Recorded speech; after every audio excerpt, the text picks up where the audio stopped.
তো ধন্যবাদ করব সেই মহান প্রভু যিশুর নাম থেকে। পরমেশ্বর পিতাকে করি অসংখ্য অসংখ্য ধন্যবাদ, আর প্রভু যিশুকেও করব অসংখ্য অসংখ্য ধন্যবাদ। তো দেখো, সবার জীবনেই কি যেমন ঈশ্বর সাক্ষী গড়ে তুলেছে, আমার জীবনেও কি ঈশ্বর সাক্ষী গড়ে তুলেছেন। তো দেখো, সেই সাক্ষীটা এখন আমি আপনাদেরকে বলবো। তো আমি যখন প্রভু যিশুকে চিনতাম না, যখন জগতে ছিলাম, জগতের ব্যবস্থায় ছিলাম, তখন আমি যখন ক্লাস 8-এ পড়ি, তখন থেকে আমার মানে কি শরীর অসুস্থ হয়। তো অনেক ডাক্তারপাতি দেখাই। তো অনেক পিজিতেও অনেকবার ডাক্তার দেখিয়েছি, তো প্রাইভেটভাবেও অনেকবার ডাক্তার দেখিয়েছি। তো কি কোনো কিছুভাবে কি কিছু ধরা পড়ছে না, কি হয়েছে, মানে দিনের দিন কি শরীর অসুস্থ হতেই থাকছে। কোনো কিছু বোঝা যাচ্ছে না। কত ওষুধ খেয়েছি, কত ডাক্তারপাতি করেছি, কোনো কিছুতেই কিছু সুরাও হচ্ছে না।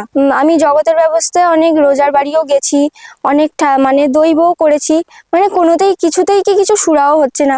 তো শেষ পর্যন্ত ডিসিশন নেওয়া হয় যে কি বাইরে ভালো ডাক্তার দেখানো হবে। তো সেখানে অনেক বড় বড় ডাক্তারও দেখানো হয়। তো আমার কি প্রবলেম ছিল, কি রিউমাটয়েড আর্থারাইটিস ছিল।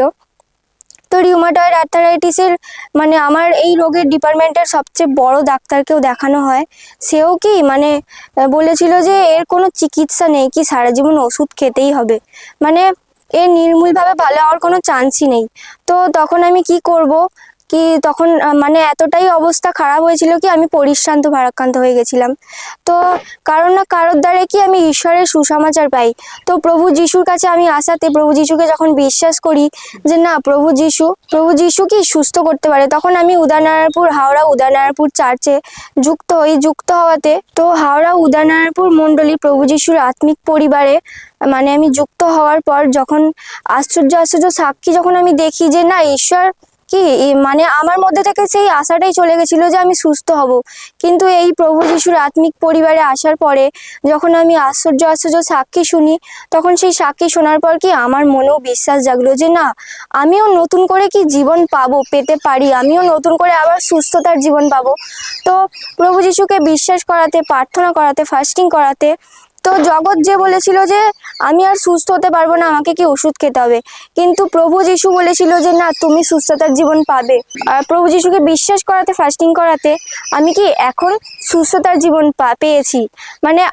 আমি আগে যে ডাক্তার দেখাতাম, ডাক্তার বলেছিল যে তোমাকে সারা জীবন ওষুধ খেতেই হবে, চিকিৎসা করাতেই হবে। কিন্তু দেখো, প্রভু যিশুর এতটাই মহিমা কি প্রভু যিশুকে বিশ্বাস করাতে, আমি কি প্রভু যিশুকে বিশ্বাস করাতে এখন সুস্থতার জীবন পেয়েছি। তো আমার মতো যারা পরিশ্রান্ত ভারাক্রান্ত অবস্থায় আছো, এখন যারা আমাকে দেখছো, আমি তাদেরকে অনুরোধ করব যে তোমরা যারা এখন সেই কষ্টের জীবনে আছো, পরিশ্রান্ত ভারাক্রান্ত হয়ে আছো, তোমাদেরকে আমি একটাই অনুরোধ করব, কি তোমরা প্রভু যিশুর হাত ধরে আমার মতো তোমরা সুস্থতার জীবন পাও। তো সকলকে জয় যিশু, হালেলুয়া।